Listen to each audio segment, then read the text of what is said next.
Olá, tudo bem? Seja muito bem-vindo ao nosso projeto de educação jurídica. No vídeo de hoje, vamos conversar sobre uma decisão judicial recente vinda da Justiça do Trabalho de Minas Gerais, em que determinou a inclusão dos herdeiros numa ação trabalhista para o pagamento de uma dívida da mãe que foi falecida. Será que é possível essa inclusão?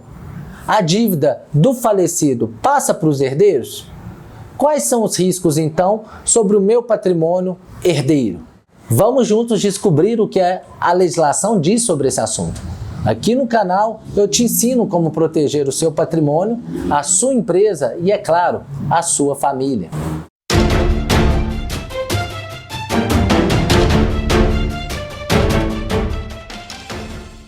Bom, em primeiro lugar, eu gostaria de resumir rapidamente os fatos desse caso que iremos tratar então no vídeo de hoje, que é referente à ação trabalhista de número 010086, dígito 91.2018.5.01.0002. Estou dizendo o número para caso você tenha curiosidade e queira depois verificar essa sentença na íntegra. Fique à vontade porque o processo é público e você tem acesso.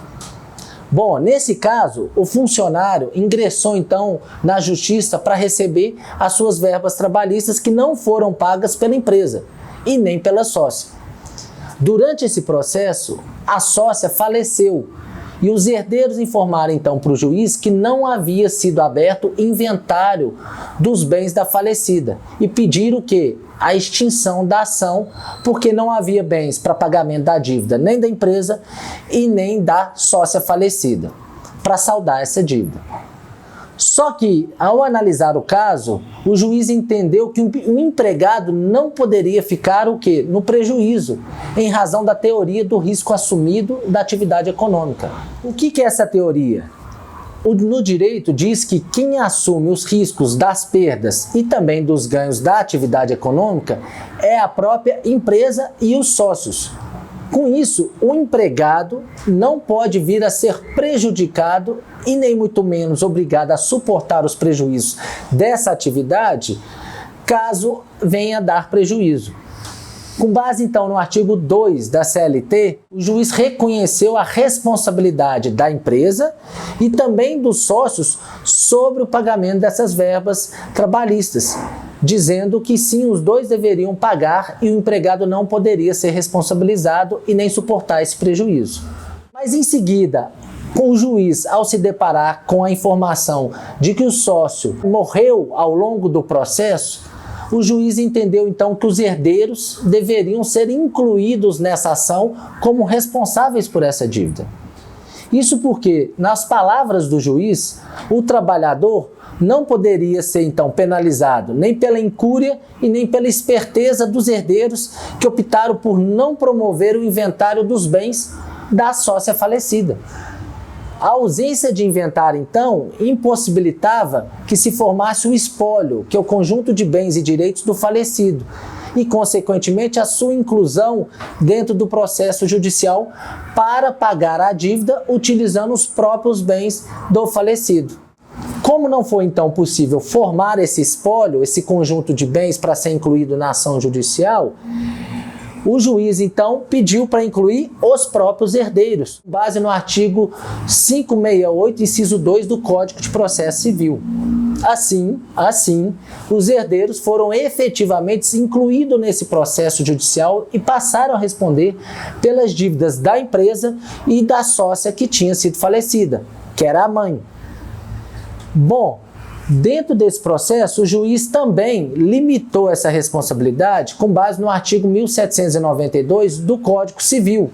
Só que, apesar dessa limitação do artigo 1792, como no caso, eu expliquei, não foi aberto inventário da sócia falecida e por isso não teria sido delimitado o espólio, a herança dentro do inventário, os herdeiros ficaram com dois ônus, duas responsabilidades de comprovar dentro do processo. Primeiro, de demonstrar então nessa ação qual seria o limite da própria responsabilidade deles, herdeiros, sobre essa dívida, com base na herança que teria sido recebida em razão do falecimento da mãe. E segundo, ficaram também responsáveis por demonstrar nessa cobrança judicial se existiria ou não algum excesso da cobrança comparativamente em relação aos bens recebidos na herança. Dessa maneira, esses dois ônus, essas duas obrigações passaram a ser de quem? Dos herdeiros, no próprio processo, para demonstrar e comprovar esse eventual excesso da cobrança, já que eles não tinham aberto inventário.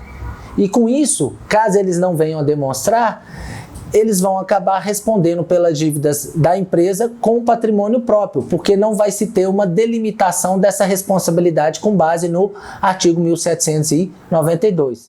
Portanto, tome cuidado na hora de fazer o seu planejamento sucessório e o seu planejamento patrimonial em caso de falecimento de algum sócio. Tudo bem? Fez sentido para você? Ficou claro? Alguma dúvida? Então, curta esse vídeo, não custa nada, e compartilhe também com seus amigos.